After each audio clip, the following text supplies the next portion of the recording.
Welcome to the Racing Pigeon International Podcast.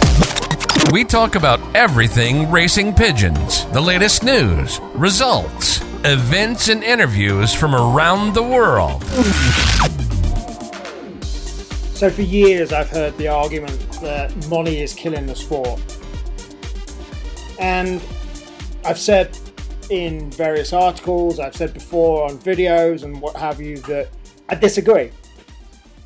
I actually think there's an argument there, like somebody else posted on one of the pigeon forums a while ago, that actually the lack of money is killing the sport. And the reason I say that is, outside of the UK, there are countries that are growing at a great rate. And it's not all about money that is making them grow. New people coming in, of course, is the lifeblood of any sport in any country. But if you look at the idea that, and the argument that money is killing the sport, I like to compare that to football. Now, a lot of people say that big money pigeons affect the ability to be able to compete with people that buy big money pigeons. I disagree.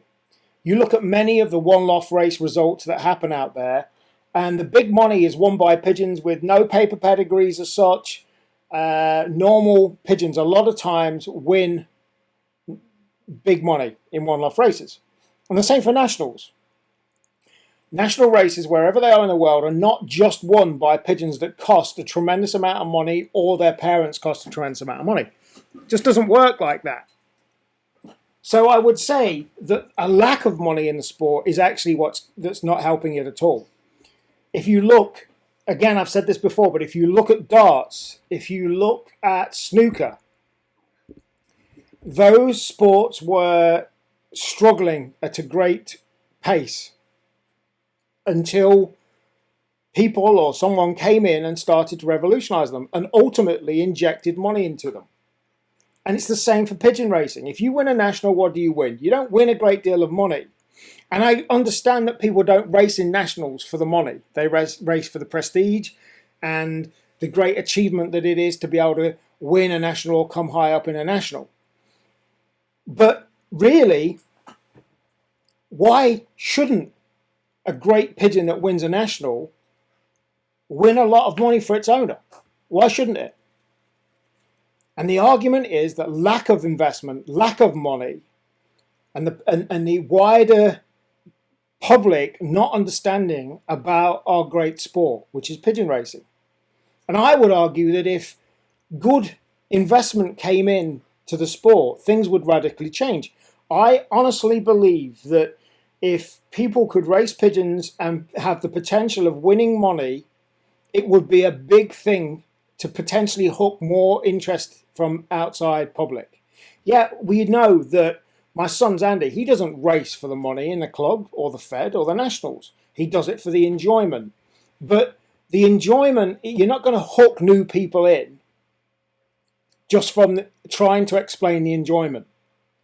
There's got to be a hook. The reason that the sport is growing at a great rate in Romania and Poland, even forgetting China, is that there are money on races.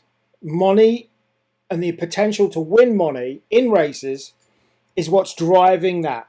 There's an element of gambling in those countries, and that is what's driving the interest to get people interested in the sport in the first place.